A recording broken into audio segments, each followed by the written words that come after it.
Astro సిండికేట్లో మీ personal and business promotions కోసం కింది నెంబర్కు కాంటాక్ట్ చేయండి.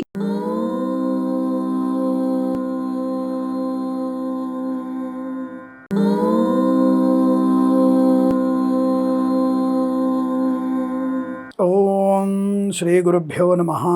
హరి ఓం. పరాభవాబ్దే రాజన ప్రాప్నువంతి పరాభవం భవంతి క్షుద్రధాన్యాని ప్రభూతాని సువృష్టయ. అంటే శ్లోకం యొక్క అర్థం ఏమిటి అంటే, పరాభవనామ సంవత్సరము అనేటువంటి ఒక శ్లోకానికి అర్థం ఏమిటంటే, రాజులకి పరస్పరమైనటువంటి ఒక విభేదాలు, అంటే ముఖ్యమంత్రులకి, ప్రధానమంత్రికి, కేంద్ర మంత్రులకి, రాష్ట్ర మంత్రులకి, లేదా రాష్ట్ర మంత్రుల్లో వాళ్ళకి ఇలా అనేకమైనటువంటి పరాభవాలు ఉంటాయి అనే విషయాన్ని చెబుతూనే, అలాగే ధాన్యపు పంటలు అంటే చిరుధాన్యాలు ఉంటాయి కదా, ఆ పంటలు బాగా పండడం, నల్లరేగడి పంటలు బ్రహ్మాండంగా పండడం, ఇది చాలా స్పష్టంగా చెప్తోంది. శ్రీ పరాభవనామ సంవత్సరంలో పంటలు ఎలా ఉంటాయి, బ్రహ్మాండంగా పండుతాయి, దీనికి ఎటువంటి మీకు డౌట్ అక్కర్లేదు. నల్లరేగడి పంటలు, చిరుధాన్యాలు లాంటివి ఆ పంటలు బ్రహ్మాండంగా పండుతాయి. వీటి మీద రైతు సోదరులు ఫోకస్ చేయండి.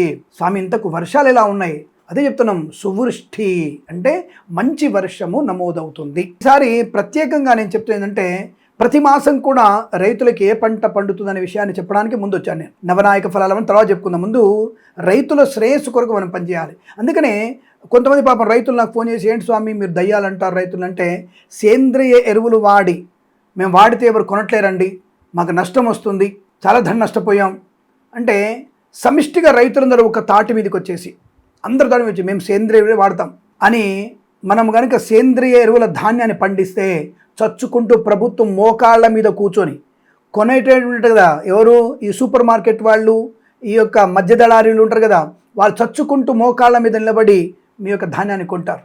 మీరు సమిష్టిగా ఉండాలి. ఏదో ఒక 1000 ఎకరాల్లో 10 ఎకరాలు నేను సేంద్రియ ఎరువులు వాడి పండించాను అంటే, ఆ పంట తిన్న వాళ్ళకు కూడా మంచి ఆరోగ్యమే ఉంటుంది. రసాయన పిచికారీలు వేసి విషయాన్ని అమ్మకండి అని చెప్తున్నాను నేను. దానివల్ల నేను వాళ్ళని కొద్దిగా తిట్టాల్సి వస్తుంది. తిట్టడం అంటే బాధపడుతున్నాను నేను. రైతులు దేవుళ్ళే, ప్రపంచానికి అన్నం పెట్టేవాళ్ళు వాళ్ళు ఒక్కళ్ళే, అమ్మ తర్వాత అమ్మ లాంటి వాళ్ళు, దేవుడి తర్వాత దేవుడు లాంటి వాళ్ళు, వాళ్ళని మనం అవమానించట్లా. కానీ ఇటువంటి రసాయనాలు పిచికారీ చేసి సంతాన నాశనానికి కారణమవుతున్నారనే బాధ నాది. మరి ఈసారి అంటే ఏమంటారంటే, మీరు రైతులందరూ కలిసి ఆ మొత్తం గ్రామాలందరూ కూడా మేము సేంద్రియ ఎరువులు వాడతామని. ఇప్పుడు మీరు బాగా గుర్తుపెట్టుకోండి, ఈ పట్టణాల్లో బ్లాక్ రైస్ అని, అలాగే రా రైస్ అని కొంటున్నారు కదా, పాలిష్ రైస్ కొనట్లేరు. ఎందుకు? ఆరోగ్యం మీద ఫోకస్ ఎక్కువైపోయింది అందరికీ. ఆలోచించండి, ఇలా అందరూ కూడా ఆరోగ్యం వైపు పడుతున్నప్పుడు మనం కూడా సేంద్రియ ఎరువులు వేడితే మీ డిమాండ్ బట్టి మీరు అమ్ముకోగలరు. ఒకసారి నష్టం అవుతుంది, 2 సార్లు నష్టం అవుతుంది, తర్వాత మీరు 100కి 1000 సంపాదించుకోవచ్చును. డిమాండ్ తప్పకుండా ఉంది. ప్రపంచ దేశాలకి మీ యొక్క సేంద్రియ ఎరువు అనేటువంటిది, దీంట్లో ఇంత కించిత్ మీకు ఏమైనా కెమికల్స్ ఉంటే మేము 0 మీకు ఫ్రీగా ఇస్తామని చెప్పండి. అప్పుడు మీ యొక్క ఉనికి పెరుగుతుంది, మీరు దేవుళ్ళలాగా మారిపోతారు. సరే, ప్రస్తుతానికి సువృష్టి బ్రహ్మాండంగా ఉంది అంటే మంచి వర్షాలు పడే అవకాశాలు బలంగా కనబడుతున్నాయి. ఇందులో మీకు సందేహం అక్కర్లేదు. ఎంతవరకు వర్షం పడుతుంది అంటే, ఎప్పుడు మనకి వర్షం పడేటువంటి అవకాశాలు ఉన్నాయనేది డేట్తో సాగిస్తాను మీకు. నేను డేట్ ఇస్తున్నాను. నేను ఆస్ట్రో సిండికేట్ ద్వారా ఇస్తున్నటువంటి వర్షాలు ఎప్పుడు పడతాయి అనే విషయంలో మీకు ఒక ఇన్ఫర్మేషన్ ఇవ్వబోతున్నాను. ఇది ఛాలెంజ్గా గుర్తుపెట్టుకోండి. 26/5/2026 నుంచి ఆషాఢ శుద్ధ అష్టమి మంగళవారం రోజున కాస్త ఉరుములు మెరుపులతో మనకి కొంత వర్షం పడే అవకాశం ఉంది. 26 మే నుంచి 29 మే వరకు వర్షాలు పడే అవకాశాలు కొద్దిగా ఉంది. అంటే ఉరుములు మెరుపులతో అకాల వర్షం, అది పెద్దగా, అది అంటే అతి ఉష్ణం వల్ల వచ్చిన వర్షాలు అవి. తర్వాత మనకి అనుకూలమైన వర్షాలు ఎప్పుడు పడేటువంటి అవకాశం ఉంటుంది అని అడిగితే, మీరు బాగా గుర్తుపెట్టుకోండి, ఆషాఢ మాసంలో మనకి ఆషాఢ మాసంలో నుంచి మనకి వర్షాలు బాగా పడే అవకాశం ఉంటుంది. అది ఎప్పుడండి అని అంటే, మీకు బాగా గుర్తుపెట్టుకోండి, ఆషాఢ మాసం నుంచి అంటే మనకి జూలై 17 శుక్రవారం నుంచి మనకి తప్పకుండా బ్రహ్మాండమైనటువంటి వర్షాలు పడతాయి. బ్రహ్మాండమైన వర్షాలు అంటే ఆషాఢ మాసంలో మీకు బ్రహ్మాండమైన వర్షాలు పడే అవకాశం ఉంది. అదేంటి స్వామి, జూన్ ఈసారి వర్షాలు లేవా? ఉన్నాయి, కంగారు పడక్కర్లేదు. జూన్లో మీకు వచ్చేసరికి, జూన్లో పడేటువంటి వర్షం అంటే జూన్లో ఏ సమయంలో మనకి వర్షం పడే అవకాశం ఉంది అనే ప్రశ్నకి సమాధానం, జూన్ 19వ తేదీ పంచమి నుంచి జల్లులు ప్రారంభమవుతాయి. అంటే ఒక మంచి వర్ష పరిస్థితి, అంటే బ్రహ్మాండమైన వర్షాలు పడవు. జూన్ 19 నుంచి వర్షాలు ఒక 5 రోజులు కంటిన్యూగా పడుతూ, భూమి చల్లదనం పడుతూ, మళ్ళీ 5 రోజుల తర్వాత మళ్ళీ మీకు వర్షాలు పడే అవకాశం ఉంటుంది. అది సామాన్య వర్షపాతం, అది పంటలకి పనికొచ్చేది కాదు. దుక్కి దున్నడానికి కొంతవరకు ప్రయోజనమే, దుక్కి దున్నవచ్చు.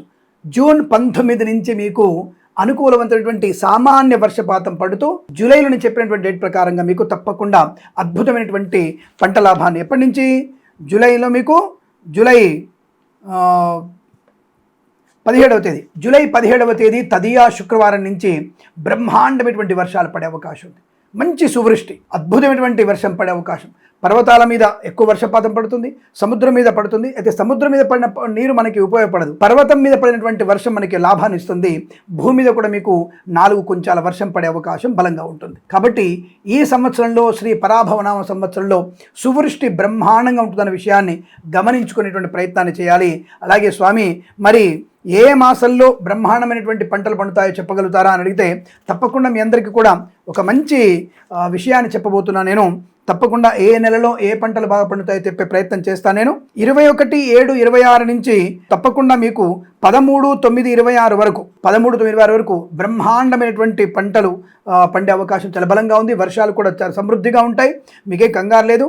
తర్వాత 10-11 వరకు మళ్ళీ సామాన్య వర్షపాతంగా నమోదవుతూ మళ్ళీ మీకు నవంబర్ నెలలో కూడా కొంత మంచి వర్షాలే ఉన్నాయి. డిసెంబర్లో కూడా కొద్దిగా అంటే అల్పమైనటువంటి వర్షాలు పడుతూ మీకు తప్పకుండా వర్షం యొక్క సువృష్టి అంటే బ్రహ్మాండ వర్షాలు, చెరువులు కుంటలు బ్రహ్మాండం నిండడం, గుంతలు ఏర్పాటు చేసుకోండి. వచ్చిన నీరుని దాచుకునే ప్రయత్నం చేయండి. ప్రకృతి ఇచ్చినటువంటి వరప్రసాదాన్ని మనము దాచుకునేటువంటి ప్రయత్నం చేస్తే మంచిది అన్న విషయాన్ని గమనించండి. రైతులు కూడా మీ యొక్క పొలాల్లో అందరు కలిసి బావులు తవ్వండి. ఆ బావులు తవ్వడం వల్ల కూడా మీకు మంచి ప్రయోజనం ఉంటుంది. ఆ బావుల వల్ల నీళ్లు ఉంటే పంటలు 3 పంటలు పండే అవకాశం ఉంటుందయ్యా. దయచేసి మీరు బ్రహ్మాండంగా సేంద్రియ వాడుతూ నీటిని దాచుకునేటువంటి ప్రయత్నాన్ని కనుక చేస్తే అద్భుతం సృష్టించవచ్చు అనే విషయాన్ని గమనించండి. ఈ విధంగా మనకి ఈ సంవత్సరంలో బ్రహ్మాండమైనటువంటి వర్షాలు పడే అవకాశం ఉంది. విత్ డేట్తో సహా చెప్పాను నేను, తప్పకుండా గుర్తుపెట్టుకోండి. తప్పకుండా ఈ సమయాల్లో మీకు వర్షాలు ఖచ్చితంగా పడతాయి. ఎవరన్నా వచ్చేసి మీకు మే 30వ తారీఖే మీకు వర్షాలు పడుతున్నాయని చెప్పినా అది అబద్ధం అబద్ధం అబద్ధం. నేను చెప్పినటువంటి జూన్ 26వ తేదీ నుంచి మీకు చాలా బ్రహ్మాండమైన వర్షాలు అంటే వర్షాలు పడతాయి. బట్ జూన్ 19 నుంచి కొంతవరకు మీకు సానుకూలవంతమైనటువంటి నీటి వసతి ఏర్పడేటువంటి శుభ సూచనలు కనబడుతున్నాయి. ఆ విషయాన్ని గమనించుకోండి. రైట్, ఇక మనకి ఈ మాసాలలో ఏ పంటలు పండే అవకాశం ఉంది, ఏ మాసాల్లో ఎటువంటి పంటలు పండుతాయి అనే విషయాన్ని నేను కూడా పరిశోధన చేస్తున్నాను. నేను పరిశోధన చేసి మీకు అన్ని విషయాలు చెప్పే ప్రయత్నం చేస్తాను. కాబట్టి తప్పకుండా మీకు జూలై నుంచి మనం ప్లాన్ చేసుకుందాం. జూలై నెలలో తప్పకుండా రిపీటెడ్గా చెప్తున్నాను, జూలై నెలలో తప్పకుండా మీకు అన్ని పంటల విషయంలో కూడా నల్లరేగడి నేల మీద పండేటువంటి పంటలు, చిరుధాన్య పంటలు, సజ్జలు, నల్ల నువ్వులు, మినుములు, ఉలవలు, ఇటువంటి పదార్థాలు, పెసర్లు ఇవి బాగా పండే అవకాశం ఉంది మొత్తం సంవత్సరంలో. ఇది గుర్తుపెట్టుకోండి. జూన్ ఎండింగ్ నుంచి కదా, కాబట్టి జూలై నెలలో ఏ పంటలు పండుతాయి? జూన్ నెలలో మీకు కూరగాయలు బాగా పండుతాయి. టొమాటోలు, తర్వాత బీర్నీసు, అలాగే తర్వాత మీకు పూల వైపు వచ్చేస్తే చామంతి పూలు, గులాబీ పూలు మీకు బాగా పండే అవకాశం ఉంటుంది జూన్ నెలలో. ఇక జూలై విషయంలోకి వచ్చేసరికి నల్ల నువ్వులు, మినుములు, పెసర్లు, కందులు బాగా పండే అవకాశం ఉంటుంది. ఆ విషయాన్ని గమనించుకోండి. అలాగే పూల విషయంలోకి వస్తే అంటే ఈ పామాయినటువంటి పొద్దుతిరుగుడు పువ్వులు కూడా బాగా పండే అవకాశం, చెరుకు పంట కూడా మీకు సమృద్ధిగా ఉండే అవకాశం జూలై నెలలో కనిపిస్తోంది. ఈ పంటలు మీరు బాగా వేసుకుంటే మంచిది. చామంతి పూలు, బంతి పూలు కూడా లాభసాటి వ్యవహారం. అలాగే క్యాబేజ్ కానివ్వండి, క్యాలీఫ్లవర్ పంటలు కూడా మీకు జూలై మాసంలో బాగా పండే అవకాశం ఉంది. తప్పకుండా వాటి ధరలు అనుకూలంగా ఉండే శుభయోగం కనబడుతోంది. శ్రీ పరాభవనామ సంవత్సరం నుంచి అందరు రైతులు సేంద్రియ ఎరువులు వాడి ప్రభుత్వాన్ని, కొనుగోలుదారుల్ని, వినియోగదారుల్ని మోకాళ్ళ మీద కూర్చోబెట్టి మీ పంటను అమ్మించుకునే స్థాయి, మీరు కుర్చీలో కూర్చొని మీ పంటను అమ్మించే స్థాయి ఈ సంవత్సరం నుంచి ఉండాలని మనస్ఫూర్తిగా కోరుకుంటూ సర్వే జన సుఖినో భవంతు, రైతులందరూ సుఖినో భవంతు, అఖండ ఐశ్వర్యమస్తు. ప్రేమతో మీ కిరణ్ శర్మ. రైతుల క్షేమం కొరకు చెప్తున్నటువంటి విషయాలు వచ్చే భాగంలో మళ్ళీ ఇంకొన్ని విషయాలు మీకు చెప్పే ప్రయత్నం చేస్తాను. అంతవరకు మన ఛానల్ని సబ్స్క్రైబ్ చేస్తూ, లైక్ చేస్తూ, షేర్ చేస్తూ మరొక చేత సబ్స్క్రైబ్ చేయించండి. రైతుల కోసం చేపడుతున్నటువంటి ఒక కార్యక్రమం ఇది. వచ్చే భాగంలో మళ్ళీ కలుసుకుందాం. అంతవరకు సెలవు. నమస్కారం.